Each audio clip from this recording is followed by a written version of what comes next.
మన కొరకు సిద్ధపరిచిన ఆ జీవాహారం కొరకు కనిపెడదాం.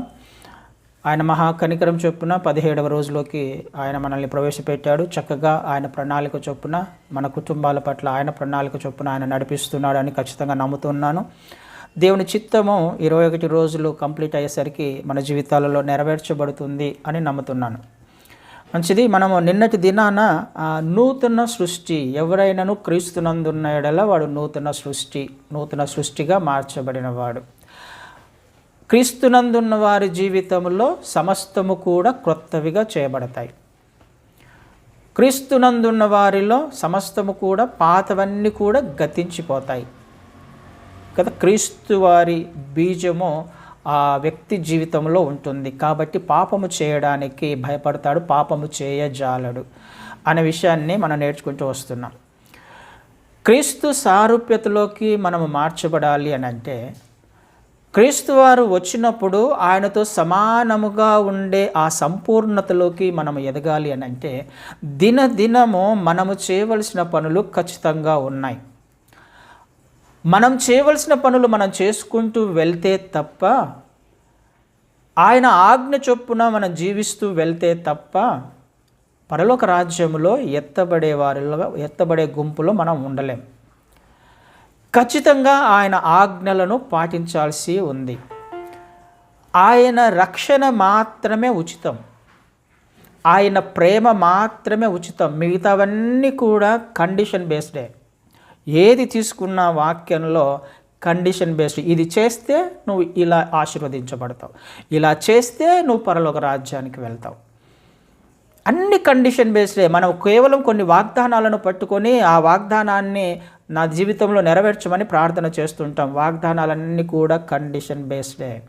కండిషన్ ఉంటుంది. ఆ వాగ్దానము ఒట్టిగా నెరవేర్చబడదు మన జీవితంలో. ఆయన కనికరం చొప్పున మన కన్నీటి ప్రార్థన ఒకవేళ ప్రార్థన చేస్తే, అందుకే ఆయన అంటారు రోమీయులకు రాసిన పత్రికలో, నేను ఎవరిని కనికరింతునో వారిని కరుణిస్తాను, ఎవరి పట్ల జాలి చూపిస్తానో వారిని జాలి చూపిస్తాను అంటాడు. అంటే అది ఆయన ఇష్టం అనుకోండి. అది ఆయన కనికరించాలి. మనం తప్పు చేసినా అంటే కనికరిస్తాడు, ఆశీర్వదించాలంటే ఆశీర్వదిస్తాడు. కేవలము ఆయన మీద ఆధారపడి ఉంటుంది. మన ప్రార్థన మన పశ్చాత్తాపం మీద ఆధారపడి ఉంటుంది. అయితే ఏ వాగ్దానాన్ని స్వతంత్రించుకోవాలి అన్నా, మనం ఏ ఆశీర్వాదం పొందుకోవాలన్నా ఖచ్చితంగా కండిషన్స్ ఉన్నాయి బైబిల్లో. చూడండి, మీరు ఏ వాగ్దానాన్ని తీసుకొని పైన చదివితే ఈ మాట చొప్పున మీరు ఇలా చేస్తే అని ఉంటుంది. కాబట్టి మనం నిత్యత్వంలోకి వెళ్ళాలి, పరలోక రాజ్యాన్ని స్వతంత్రించుకోవాలి అని అంటే అది దానంతకు అది రాదు. లేకపోతే ఆయన మనల్ని తీసుకువెళ్ళడు. ఆయన ఒక మార్గాన్ని సిద్ధపరిచాడు. ఆ మార్గంలో మనం వెళ్తేనే, ఆ మార్గం చొప్పున మనం జీవిస్తేనే మనం పరలోక రాజ్యానికి వెళ్ళగలం. ఆజ్ఞలు ఉన్నాయి, ఆయన వాక్యం ఉంది, ఆయన మార్గాలు ఉన్నాయి. ఈ విషయాన్ని మనము గత 17 దినాల నుంచి నేర్చుకుంటూ వస్తూ ఉన్నాం.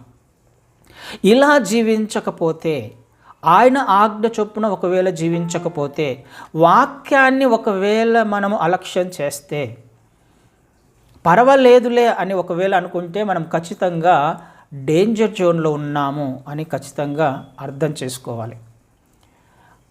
ఎప్పటికప్పుడు మనము రివైవ్ కాకపోతే, ఎప్పటికప్పుడు మనం జ్ఞాపకం చేసుకోకపోతే నేను నూతన సృష్టిని అని మనము డేంజర్ జోన్లో ఉన్నాము అని అర్థం. మనం సరిచేసుకుంటూ వెళ్తుండాలి. ఎందుకు? ఖచ్చితంగా ఏ రోజైనా కానీ మనము ఏ రోజుకు ఆ రోజు మనం అపవిత్రపరచబడే అవకాశము ఈ లోకంలో ఉంది. బయటికి వెళ్తాము, బయటికి వెళ్ళిన తర్వాత మన మీద డస్ట్ పడకుండా ఉంటుందా? అది సహజంగానే మన మీద డస్ట్ పడుతూ ఉంటుంది కదా. లోకంలోకి బయటికి వెళ్ళినప్పుడు మళ్ళీ ఇంటికి వచ్చిన తర్వాత అదే చేతులతో మనం నీళ్లు తాగము, గ్లాసు పట్టుకోలేము, కనీసము ఆ భోజనం చేయలేము, ఏమీ పని చేయలేము మన నోట్లోకి ఏదైనా వెళ్ళాలి అన్నప్పుడు. బయటికి వెళ్ళినప్పుడు మన జీవితంలో లేకపోతే మన శరీరం మీద ఏ విధంగా డస్ట్ పడడం సహజమో, లోకంలో ఉదయం లేచినప్పటి నుంచి రాత్రి పడుకున్నంత వరకు కూడా మనం ఏదో ఒక తప్పు చేస్తూనే ఉంటాము. చూపు ద్వారా, ఆలోచనల ద్వారా, క్రియల ద్వారా, తలంపు ద్వారా, ఏ విధం చేతనైనాను ఖచ్చితంగా తప్పు చేస్తూనే ఉంటాం. కాబట్టి మనం ప్రతిరోజు తప్పు చేస్తున్నాము అని అనుకున్నప్పుడు ప్రతిరోజు మనం ఏం చేయాలి? రివైవ్ చేయబడాలి కదా, సరి చేయబడుతూ ఉండాలి ఖచ్చితంగా. ఇది మనం ప్రతిరోజు చేసుకోకపోతే ఖచ్చితంగా డేంజర్ జోన్లో ఉన్నాము అని అర్థం. అపాయకరమైన పరిస్థితుల్లో మన ఆత్మీయ స్థితి, మన ఆత్మీయ జీవితము డేంజర్ జోన్లో ఉంది అని అర్థం చేసుకోవాలి. వాక్యం దగ్గరికి రాకుండా, వాక్యం వద్ద లేకపోతే ఆయన పాదాల వద్ద గోజాడకుండా, సరిచేయకుండా, క్షమాపణ అడగకుండా ఒకవేళ ఉన్నాము అంటే ఏ రోజుకు ఆ రోజు ఖచ్చితంగా మనము డేంజర్ జోన్లో ఉన్నాం. ఈ విషయాన్ని మనం ఈరోజు ధ్యానం చేసుకునే ప్రయత్నం చేద్దాం. యాక్చువల్గా ఈ అంశాన్ని నేను ఇంతకుముందు చెప్పాను, మరి కొంతమంది ఉన్నారు, కొంతమంది లేరు అనుకుంటాను. అయినప్పటికీ మరొకసారి సందర్భం వచ్చింది కాబట్టి జ్ఞాపకం చేసుకోవడానికి ప్రయత్నం చేద్దాం. మత్తయి సువార్త 12వ అధ్యాయము 43 నుంచి 45 వచనాలను ఒకసారి చదువుదాం. మత్తయి సువార్త 12వ అధ్యాయము 43 నుంచి 45 వచనాలు. ఇక్కడ ఒక చక్కని ఉపమానం ఉంది. మనము ఎప్పుడైతే అలక్ష్యం చేస్తామో దేవుని వాక్యాన్ని, ఏం జరుగుతుంది? నిర్లక్ష్యం చేస్తామో, ఎప్పటికప్పుడు మనం కడుక్కోకపోతే, ఎప్పటికప్పుడు క్షమాపణ అడగకపోతే ఏం జరుగుతుంది అని ఒక చక్కని ఉపమానం ఇక్కడ క్రీస్తు వారు మాట్లాడుతున్నారు. ఇది మనకు తెలిసినప్పటికీ ఒక్కొక్కసారి చదువుతుంటే అర్థం కాదు. ఒకసారి ఆల్రెడీ ఎవరైనా చెప్పి ఉంటే మంచిది, అప్పుడు అర్థమవుతుంది. ఒకవేళ డైరెక్ట్గా మనం చదువుతున్నప్పుడు ఇది అర్థం కాదు కాబట్టి దాన్ని స్కిప్ చేసే ప్రయత్నం చేస్తాం. ఎందుకంటే ఆ వచనాలలో అపవిత్రాత్మల గురించి, దయ్యాల గురించి రాయబడింది కాబట్టి ఎందుకు వచ్చిన గొడవలే అని స్కిప్ చేసుకుంటూ వెళ్ళిపోతాం. కానీ చాలా ప్రాముఖ్యమైన అంశం ఇది క్రైస్తవ జీవితంలో, విశ్వాస జీవితంలో. ఒకసారి ఆ వచనాలను ధ్యానం చేసుకునే ప్రయత్నం చేద్దాం.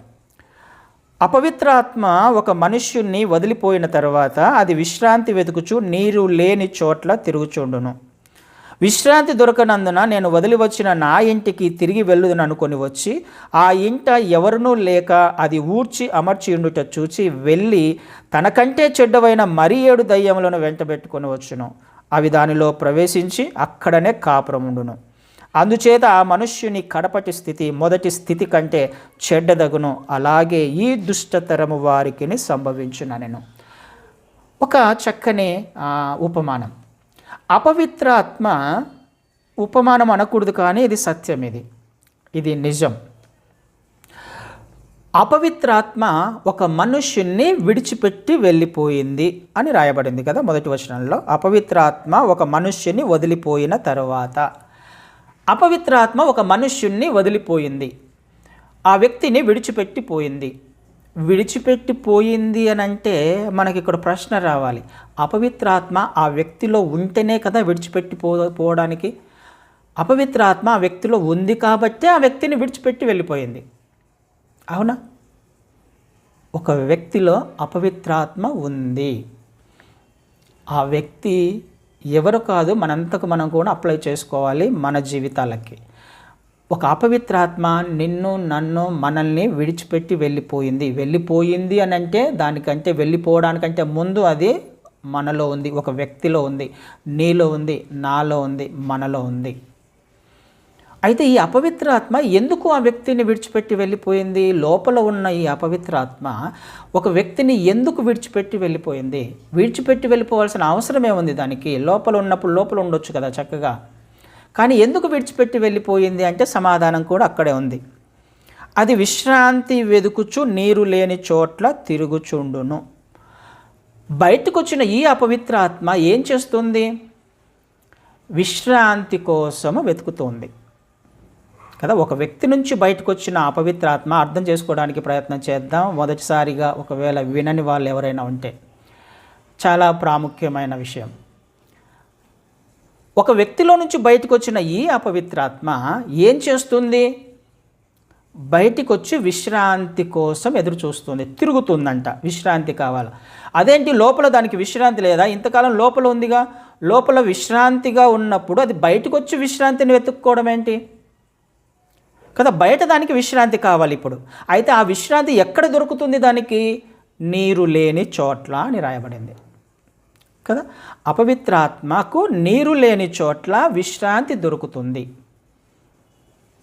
అంటే ఎక్కడ దొరుకుతుంది విశ్రాంతి? ఎండిన స్థితిలో, ఎండిపోయిన జీవితాలు ఎవరి దగ్గర అయితే ఉంటాయో వారి వద్ద అపవిత్రాత్మకు విశ్రాంతి దొరుకుతుంది. ఆత్మీయ జీవితము ఏ జీవితంలో అయితే ఉండదో వారి వద్ద అపవిత్రాత్మకు విశ్రాంతి దొరుకుతుంది. జీవము లేని చోట, నీరు లేని చోట అపవిత్రాత్మకు విశ్రాంతి దొరుకుతుంది అని అర్థమవుతుందిగా ఈ వచనం ద్వారా. బయటికి వెళ్ళి నీరు లేని చోట్ల అది విశ్రాంతి వెతుకుతూ ఉంది అని అంటే దానికి విశ్రాంతి ఎక్కడ దొరుకుతుంది? నీరు లేని చోట, జీవము లేని చోట, ఎండిపోయిన స్థితి, అక్కడ దాని పేరేం పేరు? అపవిత్రాత్మ.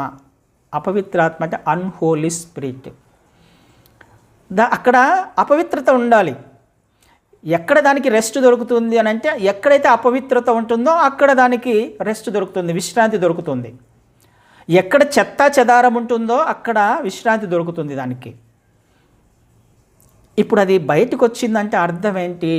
నీరు లేని చోట్ల వెతుకుతుంది అంటే అర్థం ఏంటి? ఒకవేళ నీరు ఉంటే అక్కడ జీవం ఉంటుంది అని కదా అర్థం కదా. నీరు పోస్తున్నప్పుడు చెట్టు, ఆ ఎండిపోయిన చెట్టు కూడా చిగురిస్తుంది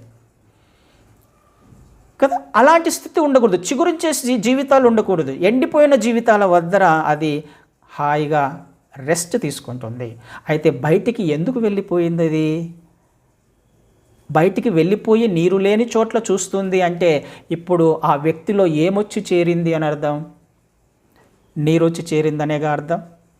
ఆ వ్యక్తిలో నీరు ఉంది కాబట్టి, ఇప్పుడు నీరు వచ్చి చేరింది కాబట్టి అది లోపల ఉండడానికి అవకాశం లేదు. ఆ వ్యక్తిలో ఎప్పుడైతే నీరు వచ్చి చేరుతుందో, నీరు ఉంటుందో, జీవం అనేది స్టార్ట్ అవుతుందో ఆ వ్యక్తిలో దానికి విశ్రాంతి దొరకదు. నీరు ఎక్కడ ఉంటే, జీవం ఎక్కడ ఉంటే ఈ అపవిత్రాత్మ అక్కడ ఉండడానికి అవకాశమే లేదు. హల్లెలూయా. అందుకనే అది బయటకు వచ్చేసింది, లోపల ఉండలేకపోయింది. ఒక వ్యక్తిలో లోపల ఉండలేకపోయింది, నీరు వచ్చి చేరింది కాబట్టి. నీరు దేనికి సాదృశ్యంగా ఉంది? వాక్యానికి కదా. వాక్యానికి సాదృశ్యంగా ఉంది. ఎఫెసీయులకు రాసిన పత్రికలో మనం చూస్తాం 5వ అధ్యాయము. ఆయన ఉదక స్నానము చేత మనల్ని కల్మషము, కలంకము, మచ్చ, డాగు లేని సంఘముగా మనల్ని తీర్చిదిద్దడానికి, పవిత్రపరచడానికి ఆయన తనను తాను అప్పగించుకొనెను అని రాయబడింది కదా. ఉదక స్నానము చేత, వాక్యం అనే ఉదక స్నానము చేత, వాక్యాన్ని ఉదకముతో పోలుస్తున్నాడు అక్కడ. ఉదకము అంటే నీరు కదా. ఈ నీరు ఎప్పుడైతే చేరుతుందో ఒక వ్యక్తి జీవితంలో, ఈ నీరు అంటే ఈ వాక్యము ఒక వ్యక్తి హృదయములో ఎప్పుడైతే వచ్చి చేరుతుందో అప్పుడు లోపల అపవిత్రాత్మ ఉండలేదు, బయటికి వచ్చేస్తుంది.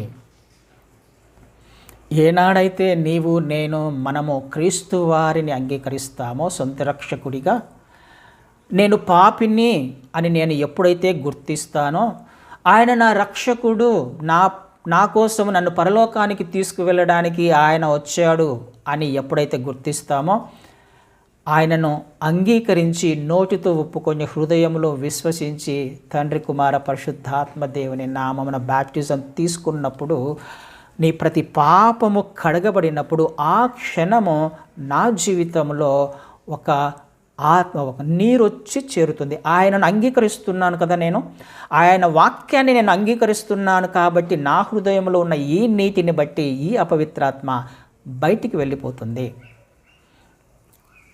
హల్లెలూయా. ఇది ప్రతి వ్యక్తి జీవితంలో జరుగుతుంది. ప్రతి వ్యక్తి జీవితంలో ఒక అపవిత్రాత్మ ఖచ్చితంగా ఉంటుంది. అయితే అది ఎప్పటి నుంచి ఉంది అన్న విషయం మళ్ళీ నేర్చుకునే ప్రయత్నం చేద్దాం. అయితే తర్వాత ఏం జరిగింది చూద్దాం. అది బయటికి వెళ్ళిపోయింది, బాగానే ఉంది. 44వ వచనంలో, విశ్రాంతి దొరకనందున నేను వదిలి వచ్చిన నా ఇంటికి తిరిగి వెళ్ళుదని అనుకుని వచ్చి ఆ ఇంట ఎవరునూ లేక అది ఊడ్చి అమర్చిండుట చూచి వెళ్ళి తనకంటే చెడ్డవైన మరి 7 దయ్యములను వెంటబెట్టుకొని వచ్చును. ఏమని చేస్తే వెతికింది అన్ని చోట్ల. నాకు ఎక్కడైతే జీవం లేని చోట ఉందో, ఎవరైతే వాక్యానికి విధేయత చూపించకుండా ఉంటారో, ఎక్కడ ఎండిపోయిన స్థితి ఉందో అని ఆ సంఘంలో లేకపోతే ఆ విశ్వాసుల మధ్య దానికి ఎక్కడైతే దొరకాలనో ఆ ప్రాంతాన్ని అంతటినీ చూసింది. దానికి ఇప్పుడు రెస్ట్ హౌస్ దొరకాలిగా, ఇల్లు దొరకాలి కదా, రెంట్కు ఉండడానికి లేకపోతే ఏదో అది నివాసం చేయడానికి. వెతికింది, దానికి దొరకల పాపం. అందరూ విశ్వాసులు బాగా చక్కగానే ఉన్నారు, అందరిలో కూడా వాక్యం వచ్చి చేరింది, దానికున్న పరిధిలో వెతికింది, దొరకల, ఇల్లు దొరకల. వచ్చి మళ్ళీ ఏమనుకుంది, ఒకసారి వెళ్ళి, ఇంతకుముందు నా ఇల్లు ఉంది కదా ఒకటి, నేను వదిలిపెట్టి వచ్చాను కదా, ఒక్కసారి వెళ్ళి చూస్తాను అక్కడ పరిస్థితి ఎలా ఉందో అని మళ్ళీ వచ్చిందట. అది విశ్రాంతి దొరకనదున నేను వదిలి వచ్చిన నా ఇంటికి, ఏమని రాయబడింది, నా ఇంటికి. చూడండి ఎంత ధైర్యంగా మాట్లాడుతుందా, నా ఇల్లు. ఎవరు తన ఇల్లు? అపవిత్రాత్మకు ఇల్లు ఎవరు? నీవు నేను, మనమే, మన హృదయాలే. నా ఇంటికి వెళ్ళొస్తాను, వెళ్ళి ఒక్కసారి చూసొస్తాను వెళ్ళి అని అది వచ్చి ఆ ఇంట ఎవరునూ లేక అది ఊడ్చి అమర్చి ఉండుట చూసి ఆశ్చర్యపోయింది. అది వచ్చి వెతుకుతూ ఉంది. అంత చూస్తే ఇల్లు బాగా నీట్గా అమర్చబడింది, ఊడ్చి అమర్చి ఉంది. ఎక్కడున్న సోఫాలు అక్కడ ఉండాలి, ఎక్కడున్న కిచెన్ అక్కడ ఉంది, వస్తువులు ఎక్కడున్నా అన్నీ అక్కడ ఉన్నాయి, ఎక్కడ ఉన్న వస్తువులన్నీ అక్కడ ఉన్నాయి చక్కగా ఇంట్లో. ఇంతకుముందు అలా లేదు. అమర్చి ఉండుట చూచి అంటే అర్థం ఏంటి? అది చక్కగా ఊడ్చి అమర్చి ఉండుట చూచి అంటే అర్థం ఏంటి? ఇంతకుముందు అలా ఉందనా? అలా లేదు. చెత్తగా ఉంది ఇల్లు. హృదయం అంతా చెత్తతో నింపబడింది, లోకంలోని ఆశలతో నింపబడింది కదా. కానీ ఇప్పుడు వచ్చి చూసేసరికి అవన్నీ లేవు, చెత్త చెదారం లేదు, చక్కగా ఊడ్చి అమర్చి ఉంది. అయితే దానికి ఆశ్చర్యం కలిగించిన ఒక విషయం ఏంటంటే ఆ ఇంట్లో ఎవరు లేకపోవడం చూసింది. ఎవరు లేరు అక్కడ. ఆ ఇల్లు అంత నీట్గా అమర్చి ఉంది అని అంటే ఎవరో ఉండాలిగా. ఇంతకుముందు తనను బయటికి పంపించారే, వాళ్ళు ఎవరో ఉండాలిగా ఆ ఇంట్లో కదా. తనను బయటికి వెళ్ళగొట్టారు ఎవరో వచ్చి లోపలికి, వాళ్ళు ఆ ఇంట్లో ఉండాలి, నివాసం చేయాలి, ఉండాలి కదా. కానీ లేరే. ఊడ్చి అమర్చి ఉండుట చూసింది, ఎవరూ లేకపోవడం కూడా గ్రహించింది. ఆహా, ఖాళీగా ఉంది ఇల్లు, దొరికింది, నా ఇల్లు నాకు దొరికింది. మళ్ళీ ఈసారి ఏం చేస్తుంది, అది వెళ్ళి మరీ ఎక్కువగా ఇంకా కొన్ని తిరుగుతూ ఉంటాయి కదా, అక్కడక్కడ ఎవరన్నా దొరుకుతారేమో అని తిరుగుతూ ఉంటాయి, ఇది తిరిగినట్టుగా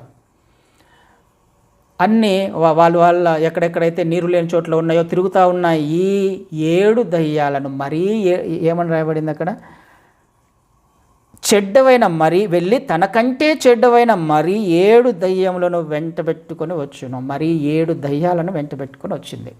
ఎందుకు వెంటబెట్టుకొని వచ్చింది? అది వెళ్ళి ఆ ఇంట్లో చక్కగా కాపురం ఉండొచ్చు కదా, కానీ 7 దయ్యాలతో వచ్చింది. అది మళ్ళా మరీ ఎక్కువైన చెడ్డవైన. ఎందుకు?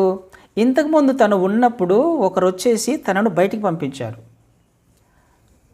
ఇప్పుడు మళ్ళీ ఒకవేళ వస్తే ఏం కావాలి? తనకు బలం కావాలి, అంతే కదా. ఎవరైనా మనల్ని తిట్టినా లేకపోతే కొట్టినా మళ్ళీ మనం ఒక 10 మందిని ఎంటేసుకొని వెళ్తాం వాడిని కొట్టడానికి. ఎగ్జాక్ట్గా అదే జరుగుతుంది. వాడేం చేశాడు, మళ్ళీ ఎవరన్నా వస్తారు నన్ను పంపించడానికి, మళ్ళీ ఆ నీరు వచ్చి చేరుతుంది. ఈసారి ఆ నీరు ఎట్టి పరిస్థితుల్లో లోపలికి రాకూడదు. నా ఒక్కడి వల్ల కాలేదు ఆ నీరును ఆఫ్ చేయడానికి, లోపలికి రాకుండా ఆఫ్ చేయడానికి, స్టాప్ చేయడానికి నా ఒక్కడి వల్ల కాలేదు. ఇప్పుడు నేనేం చేస్తాను అని అంటే నాకు బలం కావాలి, నేను బలహీనుణ్ణి, అప్పుడు నాకు బలం కావాలి అని చెప్పేసి తనకంటే మరి ఎక్కువ 7 దయ్యాలను వెంటబెట్టుకొని వచ్చింది, మరీ చెడ్డవైనవి. ఆలోచన చేసే ప్రయత్నం చేద్దాం. ఒక్క దయ్యము, ఒక్క అపవిత్రాత్మ మన జీవితంలో ఉన్నప్పుడే రక్షించబడడానికి ఎంతో కష్టమైనప్పుడు, ఇప్పుడు 7 దయ్యాలు ప్లస్ 1 8 దయ్యాలు వచ్చి ఒక వ్యక్తి జీవితంలో కాపురం ఉండెను అని రాయబడింది అక్కడ. కాపురం ఉన్నాయంట అక్కడ. ఇంకా అంటే తన సొంత ఇల్లు, ఇంకా ఎవరు వచ్చినా కానీ అక్కడ నుంచి కదిలే ప్రసక్తి లేదు. ఇక ఆ ఇల్లు తమ సొంతము. ఇంతకుముందు అంటే ఒక్కడిని ఉన్నాను కాబట్టి బలహీనంగా ఉన్నాను, వెళ్ళిపోయాను. ఇప్పుడు ఆ ప్రసక్తి లేదు. ఇప్పుడు మేము 8 మందే ఉన్నాం, మాకు బలం ఉంది. ఇప్పుడు ఏ విధం చేతనైనానో ఆ వ్యక్తిని ఏం చేయడానికి ప్రయత్నం చేస్తాయి ఇప్పుడు లోపలున్న ఈ అపవిత్రాత్మలు? ఒక్కసారి ఆలోచన చేసే ప్రయత్నం చేద్దాం. ఆ అపవిత్రాత్మలు లోపలికి వచ్చి చేరడానికి కారణం ఎవరు?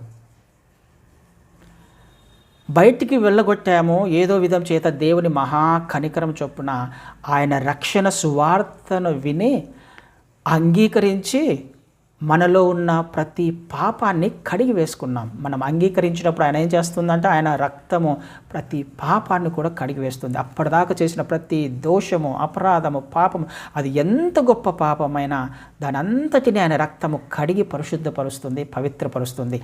ఊడ్చి అమర్చి మన హృదయాన్ని చక్కగా ఏ మలినం లేకుండా నీట్గా పెడుతుంది ఆయన రక్తము. అయితే ఇప్పుడు ఆ హృదయంలో ఎవరుండాలి? క్రీస్తు వారు ఉండాలి కదా. ఆయనను అంగీకరించాను అని అంటే ఆయన నా హృదయంలో ఆయనకు స్థానం ఇవ్వాలి, మొదటి ప్రాధాన్యత ఇవ్వాలి. ఆయన నా జీవితాన్ని నడిపించాలి. కానీ అవి వచ్చి చూసినప్పుడు ఆయన లేడు లోపల. ఆయన ఉండాలి, ఆయన లేడు. ఎందుకు లేడు? ఈ అవకాశం కూడా మనమే ఇచ్చాం. మొదట్లో చాలా ఆత్మీయంగా ఉంటాం రక్షించబడినప్పుడు. ప్రార్థన చేసుకోవడంలో, సహవాసంలో గడపడంలో, వాక్యం చదవడంలో ఎంతో ఆత్మీయులముగా కనిపిస్తాం కదా. అప్పుడు ఒక ఉజ్జీవం మాదిరి మనం ఒక మండుతూ ఉంటాం. అప్పుడు మొదట్లో రక్షించబడిన మొదట్లో ఆయన పట్ల ప్రేమ చూపించడంలో ఎక్కడ ఏ సువార్త కూటమి జరిగినా ఎంత దూరమైనా వెళ్ళే ప్రయత్నం చేస్తూ ఉంటాం. సంఘంలో ఏ కూడిక జరిగినా వెళ్ళడానికి ప్రయత్నం చేస్తాం. వాక్యం చదువుకోకపోతే ఉండబుద్ధి కాదు, ప్రార్థన చేసుకోకపోతే ఉండబుద్ధి కాదు. అలాంటి ఆత్మీయతలో నుంచి ఏం చేస్తున్నాం మనం? దినాలు గడిచే కొద్దీ, వారాలు గడిచే కొద్దీ, నెలలు గడిచే కొద్దీ ఆ ప్రేమ ఏమైపోతుంది? చల్లారిపోతుంది. మొదట ఉన్న రోషం ఉండదు, మొదట ఉన్న ఆత్మీయత ఉండదు. ఎలా సాధ్యమవుతుంది? మళ్ళీ తిరిగి నేనేం చేస్తున్నాను? రోజు నా హృదయములో వాక్యం చేత నింపుకోవలసిన నేను, రోజు ఆయన ఆజ్ఞ చొప్పున జీవించవలసిన నేను ప్రతిరోజు చేయాల్సిన పని ఇది. అలా చేయకుండా మెల్లమెల్లగా నా ఆత్మీయ జీవితం రోజుకు 4 గంటలు గడుపుతూ ఉంటే అది కాస్త 3 అవుతుంది, తర్వాత 2 అవుతుంది, తర్వాత 1 అవుతుంది, తర్వాత క్యాలెండర్ అవుతుంది కదా. ఏం చేస్తున్నాం? ఏ స్టేజ్కి వెళ్ళిపోతున్నాం? క్యాలెండర్లో వాక్యం చదువుకొని వెళ్ళిపోతూ ఉంటాం. ఆ స్థాయికి వచ్చినప్పుడు మనం క్రీస్తు వారు ఏ విధంగా లోపల ఉంటారు? ఆయన ఇక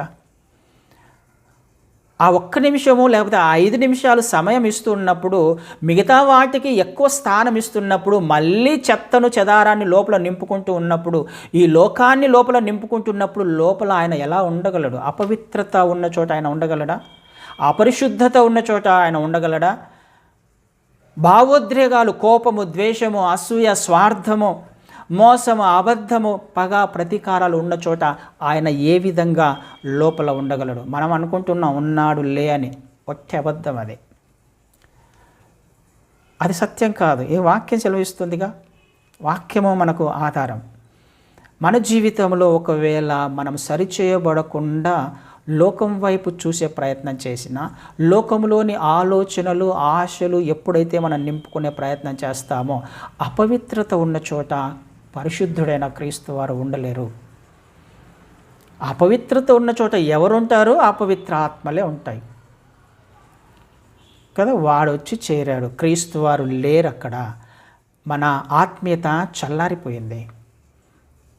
మన ఆత్మీయ జీవితం రోజుకి తగ్గిపోయింది. ఆయనతో గడిపే సమయం రోజుకి తగ్గిపోయింది.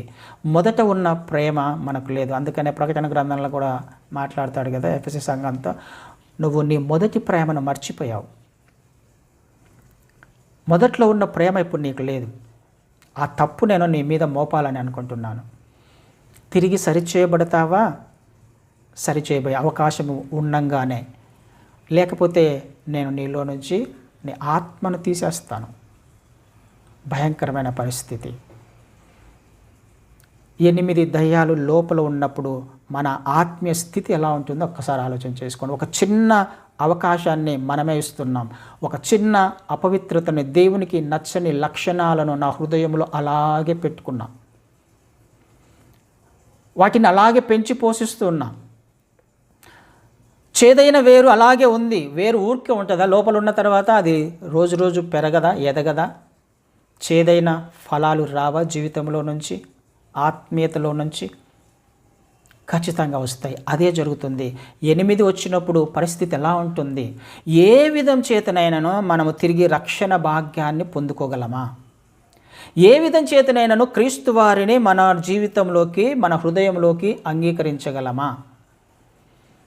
లోపల ఉన్నవాడు ఏం చేస్తాడు? వాక్యం చదువుకోకుండా చేస్తాడు. ప్రార్థన చేసుకోకుండా నీ చెవులో లేకపోతే నీ ఆలోచనలో ఏదో ఒకటి తీసుకొని వస్తూ ఉంటాడు.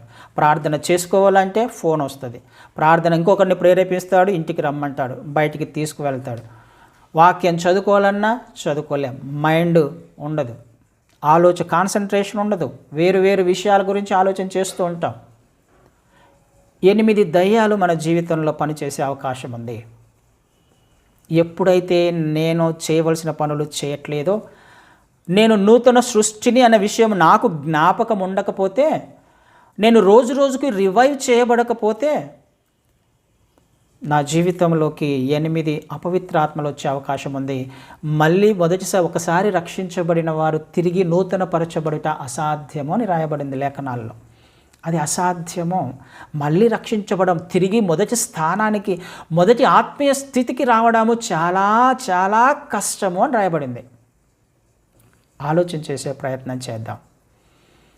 ఒకవేళ మన జీవితాలు అలా ఉంటే, లోపల ఇది నేను చెప్పట్లా, లేఖనాలు చెబుతున్నాయి, ఒక వ్యక్తిలో 8 అపవిత్రాత్మలు ఉండే అవకాశము ఉంది. ఎప్పుడు? లోపల క్రీస్తు వారు లేనప్పుడు. ఎప్పుడు? నా జీవితము వాక్యానుసారంగా జీవించుకోవడానికి ప్రయత్నం చేయనప్పుడు, క్రీస్తు అనే బండ మీద నా ఆత్మీయ జీవితాన్ని కట్టుకోవడానికి ప్రయత్నం చేయనప్పుడు, నా పూర్ణ హృదయముతో, పూర్ణ ఆత్మతో, పూర్ణ శక్తితో నా దేవుణ్ణి నేను ప్రేమించినప్పుడు, నా చుట్టుపక్కల ఉన్న వారిని, నా పొరుగు వారినితో నేను సమాధానపడినప్పుడు, క్షమించలేనప్పుడు, ప్రేమించలేనప్పుడు, ఇవన్నీ చేస్తూ ఉన్నప్పుడు నేను దేనిని లోపలేసుకుంటున్నా? అపవిత్రతను కదండి. మన హృదయాన్ని అపవిత్రపరుచుకుంటున్నాం. అపవిత్రమైన హృదయం ఉన్న చోట ఎవరుంటారు? క్రీస్తు వారు ఎలా ఉంటారు? ఆలోచన చేసే ప్రయత్నం చేద్దాం. అందుకని అక్కడ ఏమని రాయబడింది? చివరి వచనంలో, అందుచేత ఆ మనుష్యుని కడపటి స్థితి మొదటి స్థితి కంటే చెడ్డదగును. మొదటి స్థితి కంటే కడపటి స్థితి చెడ్డదగును. మొదటి స్థితి ఒక్కడితో సరిపోయేది. కానీ ఇప్పుడు కడపటి స్థితికి వచ్చేసరికి, క్రీస్తు వారిని నెగ్లెక్ట్ చేసేసరికి, ఆ లక్ష్యము చేసేసరికి, ప్రేమించకపోయేసరికి, వాక్యాన్ని ధ్యానించకపోయేసరికి, సత్యమును తెలుసుకోకపోయేసరికి ఏమైపోయింది? కడపటి స్థితి. 8 అపవిత్రాత్మలు ఉన్నప్పుడు కడపటి స్థితి ఎలా ఉంటుంది? మరీ చెడ్డదగును. ఆలోచన చేసే ప్రయత్నం చేద్దాం. ఈ దుష్టతరము వారికి సంభవించును. కొంచెం కఠినంగా దుష్టతరము అంటున్నారు అలాంటి వారిని. ఎవరిని? రక్షించబడి క్రీస్తు వారిని అంగీకరించి తర్వాత తప్పిపోయి లోకంలోనే జీవిస్తున్న వారిని దుష్టతరము కదండి. ఆయన ఒక మాట రాయించాడంటే కొంచెం కఠినమైన పదాలు రాయబడుతున్నాయని అంటే మనం అర్థం చేసుకోవాలి. ఎలాంటి బాధపడుతున్నాడో, ఎలాగా ఆయన ఎంత వేదన పడుతున్నాడో ఆలోచన చేద్దాం. మనము ఖచ్చితంగా నిత్యత్వానికి వారసులం అవ్వాలి అని అంటే ప్రతిరోజు చేయవలసిన పనులు ఖచ్చితంగా ఉన్నాయి. ప్రతిరోజు చేయవలసిన పనులు ఉన్నాయి. ప్రతిరోజు కడుక్కోవాలి. వాక్యం అనే ఉదక స్నానము చేత మనల్ని మనం కడుక్కోవాలి. ఎప్పుడు నీళ్లు లోపల నింపుకుంటూనే ఉండాలి. చాలా కాలం నుంచి ఒక గ్లాసుని మనము వాడట్లేదు అని అనుకుందాం. గ్లాసు మలినంతో నింపబడి ఉంది. ఆ గ్లాస్తో నేను తాగగలనా వాటర్ని? దానిని ఉపయోగించుకోగలనా? నేను డైరెక్ట్గా ఉపయోగించుకోలేను. ఏం చేయాలి? క్లీన్ చేసుకోవాలి బాగా. దాన్ని బాగానే ఉంది, క్లీన్ చేసుకున్నాను, కడిగేసుకున్నాను, దాన్ని వాడుకున్నాను, మళ్ళీ అలాగే పెట్టాను. మళ్ళీ వాడుకోలే ఒక వారం రోజుల్లో, లేకపోతే ఒక 10 రోజుల్లో, ఒక నెల రోజుల్లో మళ్ళీ ఏమవుతుంది? మళ్ళీ మలినం వచ్చి చేరుతుంది. మళ్ళీ దాన్ని వాడుకోలేను. మళ్ళీ వాడుకోవాలంటే ఏం చేయాలి? మళ్ళీ కడగాలి. నువ్వు వాడుకోవడానికి క్రీస్తువారు ఎప్పుడో, ఆయన అవసరత కోసం క్రీస్తువారు లేరు ఇక్కడ. ఏం చేయడానికి ఉన్నాడైనా? ప్రతిరోజు ఆ మలినం వచ్చి చేరకూడదు ఆ గ్లాసులో అంటే ఏం చేయాలి? ప్రతిరోజు కడుగుతూ ఉండాలి. ప్రతిరోజు వాడబడుతూ ఉండాలి ఆ గ్లాస్. ప్రతిరోజు వాక్యముతో నింపుకుంటూ ఉన్నప్పుడు, ప్రతిరోజు వాడబడుతూ ఉన్నప్పుడు దాంట్లో మలినం వచ్చి చేరే అవకాశం లేదు. ఎప్పుడు గ్లాసులో పైన ట్యాప్ పెట్టినట్టుగా అన్నమాట. ట్యాప్ పెట్టేసి వాటర్ ఫ్లో అవుతూనే ఉండాలి ఆ గ్లాసులో. ఒకవేళ మలినం వచ్చి చేరే అవకాశం ఉన్నా మలినం వచ్చి చేరుతుందా? నీళ్ళు ఎప్పుడు ఆ గ్లాసులో నిండుగా ఉన్నప్పుడు, పైనుంచి వాటర్ పడుతూ ఉన్నప్పుడు వచ్చి చేరినా బయటికి వెళ్ళిపోతుంది అది వెంటనే. ఇది జరగాలి. ప్రతిరోజు చేయాల్సిన పని ఇది. ప్రతిరోజు మనకు జ్ఞాపకం కావాలి, నేను నూతన సృష్టిని అని. ప్రతిరోజు జ్ఞాపకం పెట్టుకోవాలి, నాలో పాతవన్నీ గతించిపోయాయి, ఇక క్రొత్తవైనవి, నూతన స్వభావము నాలో ఉంది, క్రీస్తు వారి బీజము నాలో ఉంది, నా హృదయంలో ఉంది. ఈ బీజము నన్ను పాపము చేయనివ్వదు. కానీ మనము అణిచి ఈ లోకాన్ని లోపల పెట్టుకునే ప్రయత్నం చేస్తే, ఒక్క అవకాశం ఇస్తే వాడు తిరుగుతూనే ఉంటాడు మన చుట్టూ. ఏనాడైతే ఒక చిన్న అవకాశం మనం ఇచ్చే ప్రయత్నం చేస్తామో, ఒక చిన్న బలహీనత మనము ఇచ్చే ప్రయత్నం చేస్తామో, ఒక్క అడుగు చాలు వారికి, ఒక్క చిన్న బలహీనత చాలు మన హృదయంలోకి చొరబడడానికి కదా. ఈ హౌస్లో నీళ్లు వర్షం పడుతుంది, కారుతుంది అని అంటే అర్థం ఏంటి? ఎక్కడో వీక్గా ఉంది అనే కదా. వర్షం పడుతున్నప్పుడు నీళ్లు కారుతూ ఉన్నాయి, ఇంట్లో వీక్గా ఉన్న ప్లేస్లో నీళ్లు కారుతూ ఉన్నాయి, ఆ నీళ్లు వస్తూనే ఉంటాయి, లోపలికి వస్తూనే ఉంటాయి. వచ్చిన నీళ్లు ఒకచోట ఆగుతాయా? ఇల్లంతా స్ప్రెడ్ అయిపోతాయిగా. మన ఒక్క బలహీనత మన జీవితంలో మనం అపవాదికి ఇచ్చినప్పుడు, వాడు లోపలికి వచ్చినప్పుడు వాడు ఊరికే ఉంటాడా? మనల్ని క్రీస్తు వారిలో నుంచి, వెలుగులో నుంచి బయటికి తీసుకెళ్తాడు.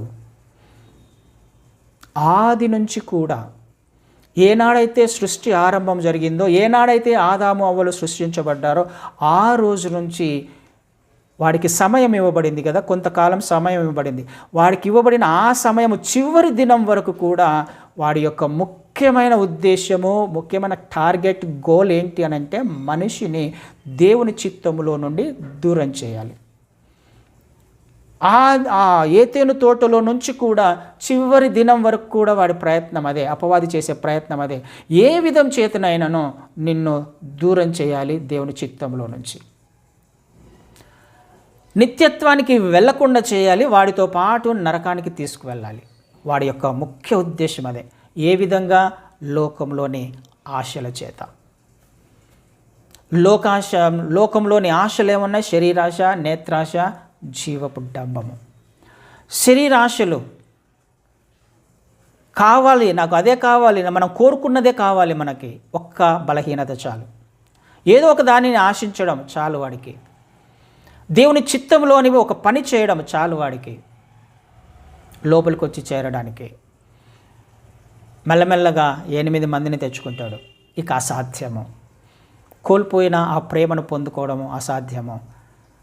తిరిగి క్రీస్తు వారి వద్దకు రావడము అసాధ్యము. అనేకమైన బిజీ షెడ్యూల్లో మనం మునిగిపోతాం, చాలా బిజీ షెడ్యూల్లో మునిగిపోతాం. ఆయన దగ్గరికి రావడానికి అసాధ్యము. ఆలోచన చేసే ప్రయత్నం చేద్దాం. అవకాశము మనమే ఇస్తున్నాం. మనలో ఉన్న లక్షణాలను బట్టి, మనలో ఉన్న ఆశలను బట్టి మరి నిత్యత్వానికి ఏ విధంగా చేరుకోగలం? ఖచ్చితంగా చేరుకోలేం. కానీ క్రీస్తు వారు మాత్రం సహిస్తూనే ఉన్నాడు, భరిస్తూనే ఉన్నాడు, ఎదురు చూస్తూనే ఉన్నాడు.